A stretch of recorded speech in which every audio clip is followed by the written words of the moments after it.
pray.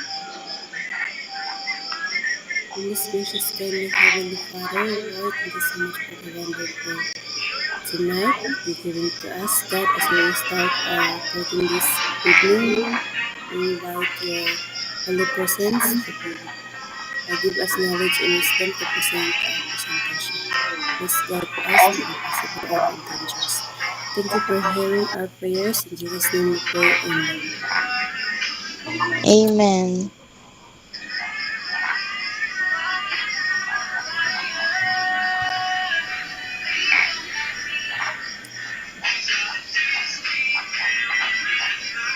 Our discussion to this time is and global literacy.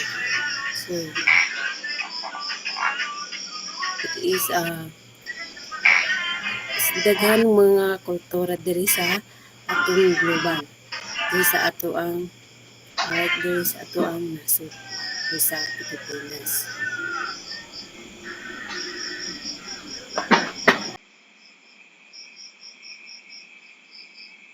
Okay, dimensions of global competence. Dimension 1.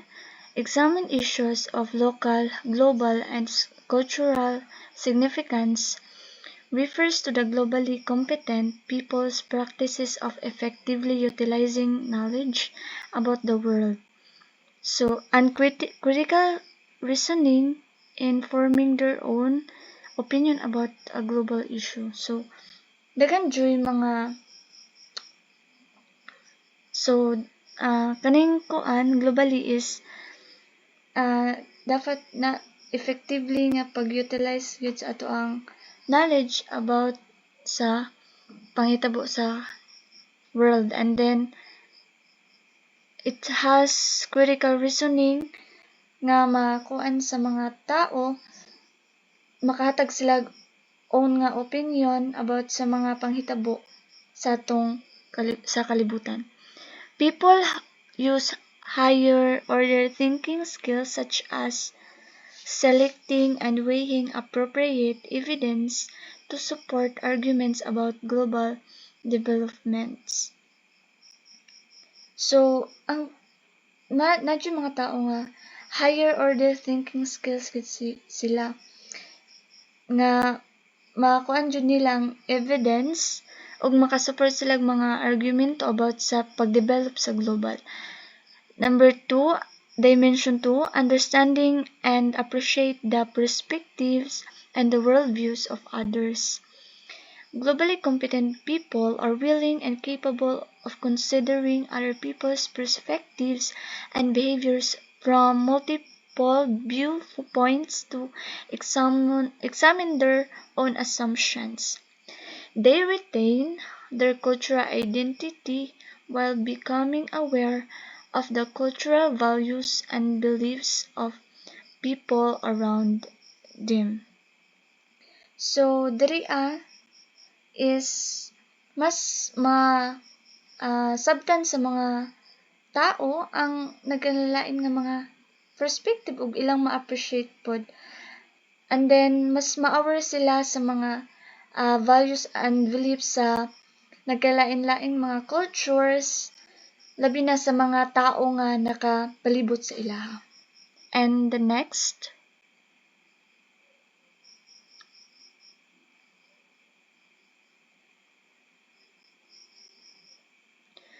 engage in open, appropriate, and effective interactions across cultures. What globally competent individuals can do when they interact with people from different cultures. So, unsay mahimo sa isa ka individual kung makig-interact siya sa different cultures. So, kung makig-interact siya sa different cultures is maka-gain siya og information about sa ilahang culture, and then it emphasize individual's capacity to interact with others across differences in ways that are open, appropriate, and effective. Take action for collective well-being and sustainable development. Young people's role as active and responsible members of the society and individuals' readiness to respond to a given local, global, and intercultural issue or situation. Globally competent people create opportunities to get engaged, to improve living conditions in their communities, and build a just, peaceful, inclusive, and environmentally sustainable world.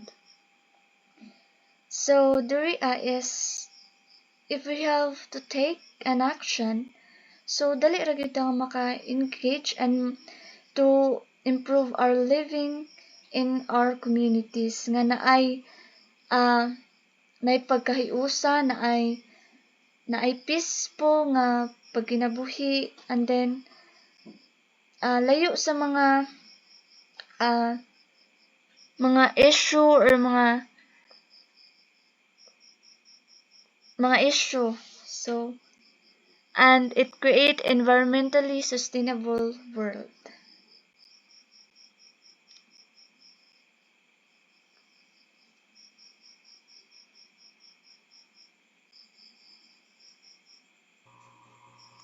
Okay, next is the assessment strategy for global competence. There are two types of assessment. The PISA 2018 assessment. First is the cognitive test, and the second is set of questionnaire items.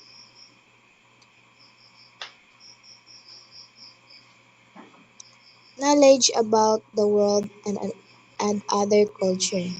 This knowledge helps people to challenge misinformation and stereotypes about other countries and people, and those result in interrelations and oversimplified represent of the world. There are natay example of the other culture, a knowledge about the world of another culture. First is perspective taking, the cognitive and social of understanding how about people think and feel. Ang kanidang perspective thinking is nagikan kung unsa taga mag-understand sa people, kung unsa sila ga maga-feel or ga think sa atong ilang knowledge. The second is adaptability, the ability to adapt system thinking and behaviors to the prevailing and cultural environment or to the situation and context that can present new demands or challenges. Adaptability, it means kanang adaptation kung unsa sila ga think or unsa ilahang mga behaviors. Next is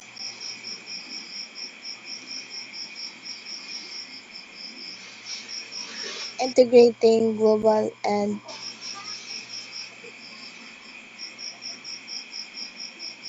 intercultural issues in the curriculum. Translate abstraction into action. Next is the group-based cooperative project. It involves topic or theme-based tasks suitable for various levels and engages and learners can create their own learning materials. Dili daw sa group-based cooperative project, ginabase ang kanang mga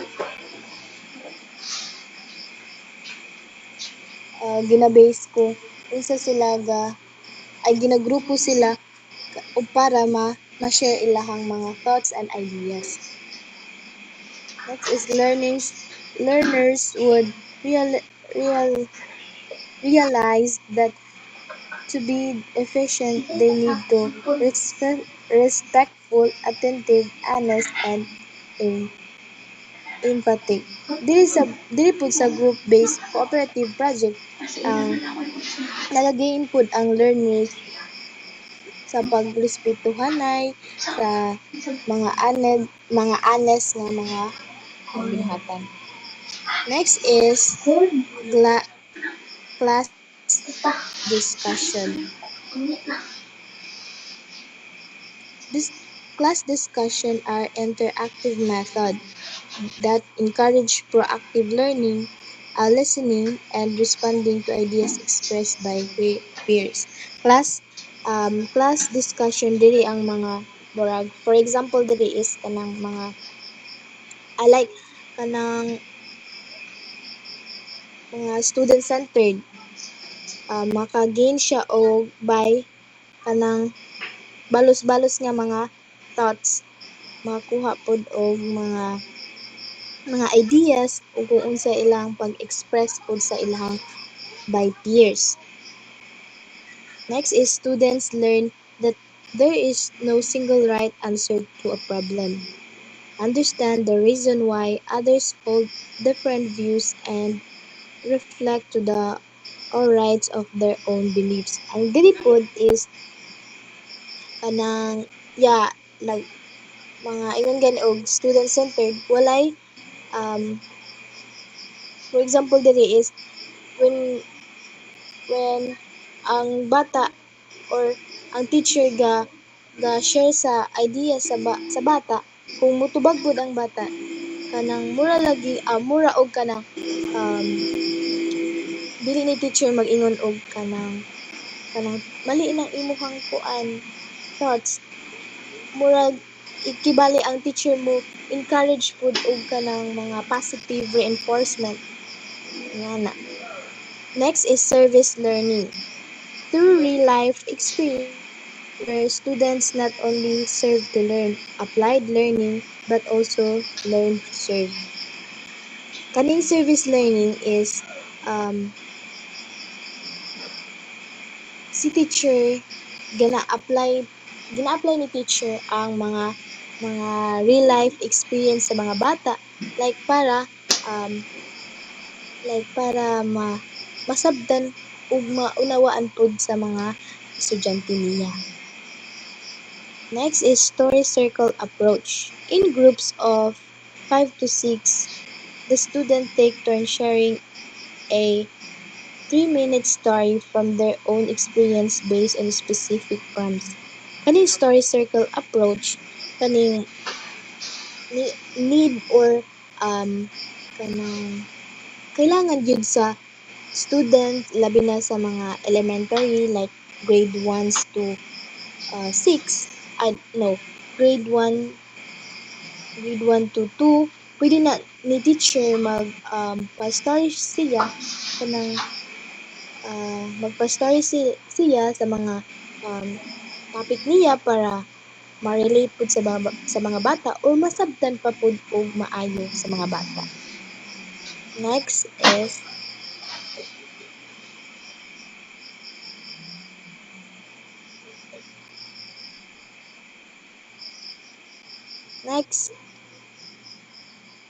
Okay na, mana.